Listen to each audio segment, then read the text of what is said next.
Boa noite, Dani. Boa noite, Fernando. Boa noite, pessoal. Obrigado por ter aceitado o nosso convite, Fernando. Essa ressaca pós 2016 que a gente vê, começar falando disso, né? 2017 foi um ano complicado para a maior parte das modalidades, principalmente para as Olímpicas. Era esperado ou foi um pouquinho além da conta, Fernando? Chegou a hora da verdade, né? Passou a euforia toda não só com as Olimpíadas, mas com a Copa do Mundo também.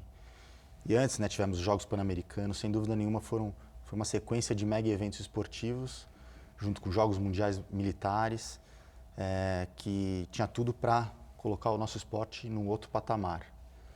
Tivemos sim avanços, mas certamente muito aquém do que a gente esperava, do que os mais otimistas imaginavam lá atrás. Queria que você falasse um pouquinho desses desafios. A gente viu dirigente preso nesse ano, em outros casos, mudanças em estatuto, em confederações. O que dá para destacar como os principais problemas que a gente começou a enfrentar em 2017 e que talvez possam dar um novo horizonte em 2018? Bom, acho que primeiro, fuga de patrocinadores, né? Já era esperado algum tipo de saída de marcas que estavam muito focadas na questão dos Jogos Olímpicos. Isso aconteceu de forma mais intensa até por conta também da crise econômica, mas que mostra ainda que falta essa maturidade tanto do lado da entidade esportiva, mas também do patrocinador, de desenvolver projetos de mais longo prazo, né? Alguns exemplos a gente tem, muito bem sucedidos, o caso Banco do Brasil com o vôlei é algo extremamente importante, serve como referência até internacional, mas ainda ficam casos isolados mostrando que ainda temos que avançar muito nessa parceria entre mercado e entidade esportiva. Especificamente sobre o futebol. A gente teve um ano aí de muitas, ainda turbulento esse período agora sobre a CBF, né? A política e a gestão da CBF estão caminhando juntas esse conturbado ou dá para ver alguma diferença nos rumos políticos e nos rumos administrativos que a gente tem? Porque os torneios parecem consolidados, os formatos, mudanças que estão sendo feitas no calendário. Regras são respeitadas, regras de acesso e descenso, né? Coisa que alguns anos atrás não acontecia no Brasil. De fato, a gente percebe dois mundos acontecendo na CBF, né? Um cenário político extremamente vergonhoso, em que aparecem fraudes e denúncias de corrupção com os dirigentes, altos dirigentes da CBF.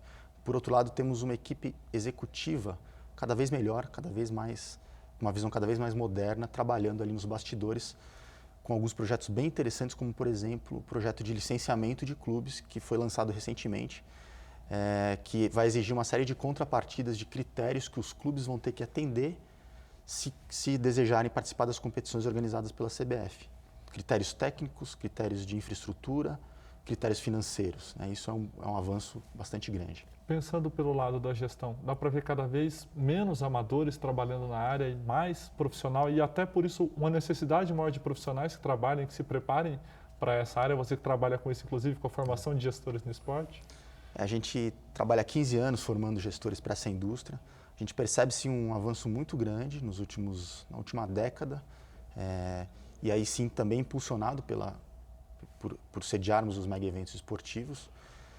Mas a gente sabe também que tem muito por fazer, né? Então, houve avanços, por exemplo, em estatutos de clubes que perceberam a importância de, mesmo sendo uma entidade associativa e política, que a equipe de gestão seja que seja formada por profissionais que se dediquem de forma exclusiva e o dia inteiro para aquela instituição de forma especializada, né? Então, isso a gente percebe alguns clubes já indo nessa direção, algumas entidades esportivas também, algumas confederações, como o caso do basquete, o caso do rugby, que é um esporte extremamente pequeno, mas que consegue ter um trabalho bastante avançado na questão da gestão.